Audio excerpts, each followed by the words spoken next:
Kamusta na nga ba ang ating ZX25R ngayong 6 months na siya? At sa video nga natin ngayon, pag-uusapan natin yung kanyang performance, handling, comfort, features, values, at overall impression ko sa motor na to. So unahin na natin yung kanyang performance. So sa mga hindi pa nakakaalam, ang ZX25R ay 250cc pero inline 4 ang kanyang engine. Sa ilang months ko nga napagamit na itong ZX25R ko after ipa-remap dun sa minodify ko sa kanya, which is yung pipe at yung cut delete. So wala naman ako ibang na-experience na kahit anong aberya. So okay na okay siya since nadagdagan ako ng horsepower tsaka torque. So far ang top speed ko dito is 160 pa lang, 160 kilometers per hour. Fifth gear pa lang yon, hindi ko pa siya nasasagad. Sa mga bagong subscriber ko na hindi pa alam kung ano ba ang inline 4 engine, so ito paparinig ko sa inyo.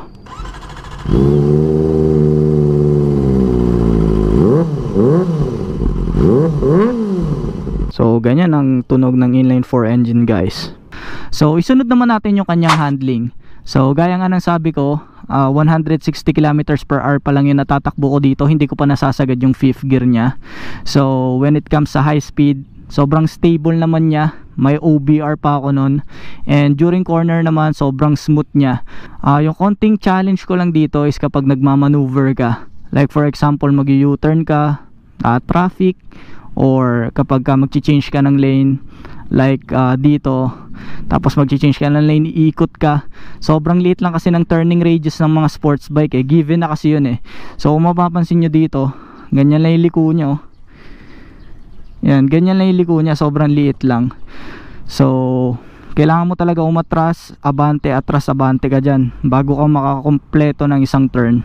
So when it comes naman sa kanyang seat comfort, so mas malambot yung kanyang seat cover, yung foam niya kumpara sa Ninja 400 ko noon.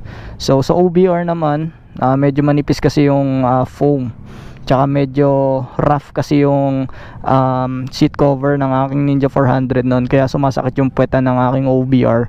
So dito wala naman siyang reklamo kapag bumabiyahe kami ng malayo tsaka medyo matagal, traffic, wala naman siyang problema. So when it comes sa seat comfort, okay na okay naman siya. When it comes naman sa kanyang riding posture, so ang Ninja 400 kasi medyo mataas yung kanyang handlebar. So medyo sports touring ang datingan nun. Pero ito medyo mas mababa na siya. So hindi ka naman masyadong nakayuko dito. So it's up to you pa rin kung iyuyuko mo yung sarili mo dito, kung ibebend mo yung elbow para medyo mag forward yung katawan mo ng konti dito sa tangke. So ganun naman yung tamang position mo when it comes sa riding. Lalo na kapag sports bike. So kung ikukumpara siya sa ZX6R, medyo mas malayo siya when it comes sa kanyang riding posture, kasi yung ZX6R is mas siya mas mababa siya. Talagang higang-higa ka na sa tangke. So dito naman mas mataas siya sa Ninja, mas mababa siya sa Ninja 400 ng konti, pero hindi naman siya kasing gaya ng sa ZX6R na sobrang sub-sub talaga. So when it comes naman sa kanyang vibration, so wala ka naman masyadong mararamdaman na vibration dito sa motor na to. Sobrang ganda at sobrang smooth niya gamitin. Kahit dito sa tangke, hindi mo mararamdaman na, alam mo yon, medyo nanginginig yung betlogs, kasi sobrang hindi mo ramdam yung kanyang vibration. Ang technique lang naman sa sports bike is yung puwetan mo naka dito banda para yung betlogs hindi tumatama dito sa tangke. When it comes sa kanyang features, sobrang maasahan mo kasi meron siyang dual ABS sa harap at likod. So sobrang gamit na gamit yan, lalo na kapag may mga taxi or jeep na biglang humihinto sa harapan ko, or tricycle, yan medyo marami yan. At yung kanyang traction control, so yung traction control niya is minimake sure ng iyong motor na pantay yung ikot ng gulong mo sa likod at sa harap. So na-experience ko na nag-activate yung aking Kawasaki traction control nung medyo madulas at maputik dun sa dinadaanan kong shortcut dun sa Pamindanao Ave. Kung marerecall nyo, lagi akong dumadaan dyan, lalo na pagpapasok.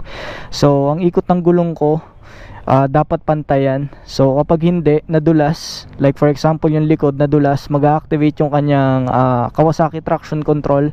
So hindi ko ma-explain yung sound na binigay niya pero parang nag-stall siya ng konti. Hindi naman siya totally namatay yung makina niya, pero parang nag-activate yung kanyang Kawasaki traction control at hinintay niya munang pumantay yung ikot ng gulong ko sa harap at sa likod bago siya nagtuloy-tuloy. So magi-stop siya ng konti kasi ibabalance niya yung wheel yung ikot ng gulong. So ayun, sobrang gandang feature niya kasi talagang hindi kanya idudulas. Meron din tong 3 modes. So meron siyang sports, road, rain. So yung road is medyo katamtaman na riding style lang. Yung sports is kapag gusto mo magtulin, at yung rain mode naman is magbabawas siya ng konting power kasi syempre basa. So gusto ng motor mo na safe ka magmaneho, kahit anong piga mo dyan, hindi niya ibibigay yung full power na meron siya kasi knowing na basa, baka madulas ka. Ganyan katalino yung motor na yan. Dumako naman tayo dito sa kanyang value. So ang price value nito is kapag cash 428,900, so almost 429,000 na. So sa ganong pera, sobrang dami mo nang mabibiling higher cc R6 na old model, 6R na old model, konting dagdag na lang ZX4RR na. Kaya ito yung napili ko kasi medyo hindi ko na nagustuhan yung marketing ng ZX4RR kasi talagang politika ang datingan. So nagkakaubusan, gusto installment or nakapila. Kung hindi naman, kailangan may backer ka sa loob. Kung may pera ka, kailangan mo magdagdag or above SRP para makakuha nun. So ayoko naman mamigay ng pera, kaya okay na ako dito sa ZX25R. So hindi naman ako speed addict, hindi naman ako nag-ride ng malayo, bihira lang. Kaya okay na sa akin tong ZX25R kahit 250cc. So lastly, yung aking overall impression dito sa aking motor. Ngayon 6 months ko na siyang ginagamit, or more than 6 months.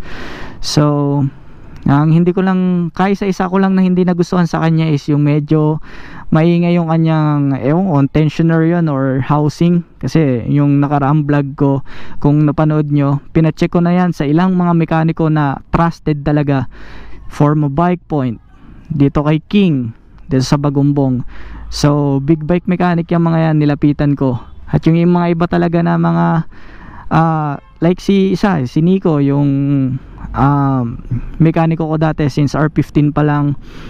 So pinacheck ko na sa kanya, normal lang sa pandinig nila yung mga ganyang tensioner or yung ganyang makina. So normal para sa kanila yan. Sa group naman is marami na akong nababasa na may same issue. Hindi ko masabing issue siya Sabi sa Bike Point, known issue. Yung mga ganyan-ganyan, kahit sila na encounter nila, dati pa nilang problema yan, kahit 2023 na yung ZX25R ko. Kasi sabi nila 2021 to 2022 model yung may palyado na tensioner, which is hindi siya Japan made. So itong 2023 sabi nila Japan made na to, pero medyo ganun pa rin At nakaraan pala, since medyo may naririnig akong parang unusual sound niya, chinek ko yung mga bolts niya dito sa crankcase. Grabe, anluluwag lahat. Medyo may konti siyang adjustment pag ikot ko ng ganyan. So not sure kung nabawasan yung kanyang unusual na sounds na naririnig ko dito. Hindi naman siya tunog na sira na motor or sira na makina, sira na tensioner. Hindi naman siya tunog ganun kasi like nga nung sa video na pinakita ko sa inyo or sa nakaraang in-upload ko, pinakita ko sa inyo kung ano talagang tunog ng sirang tensioner or palyado talaga yung tensioner. So napakalayo sa tensioner ko. Mas maingay pa nga yung kay Beams TV kasi pag start niya talagang maririnig or sumasabay na sa high RPM yung takatak ng kanyang 25R. Let's see kung mawawasan man lang yung tunog. So hindi naman umabot sa akin na ganun. Talagang medyo maingay lang yung housing niya or yung kalampag niya. Siguro oobserbahan ko pa hanggang sa mag-decide ako palitan yung tensioner kapag nagkapera. Baka kasi mamaya palitan ko yung tensioner, ganun pa rin. or baka ganun talaga yung Kawasaki, ganun talaga yung pagkakabuild dito, kasi hindi lang naman ako may gantong problema. So marami naman sa ZX25R community ang may ganyan. So bukod dyan, sobrang ganda, sobrang na-enjoy ko yung motor na to. So hindi naman lahat tayo na-enjoy like matulin na motor. Hindi lang naman dun yung basehan natin na pag-enjoy sa motor eh. So as long as na may napapasaya ako sa motor na to, masaya na rin ako, kasi marami sa akin nagpapabomba, marami na kilala. So ayan, mga ganyang bagay, okay na sa akin tong motor na to. So I think dito ko na lang din tatapusin siguro yung vlog ko, at maraming salamat sa inyong panonood. Kung natapos mo tong video na to, maraming salamat sa iyo tol. At siguro kita-kita na lang ulit tayo sa next vlog.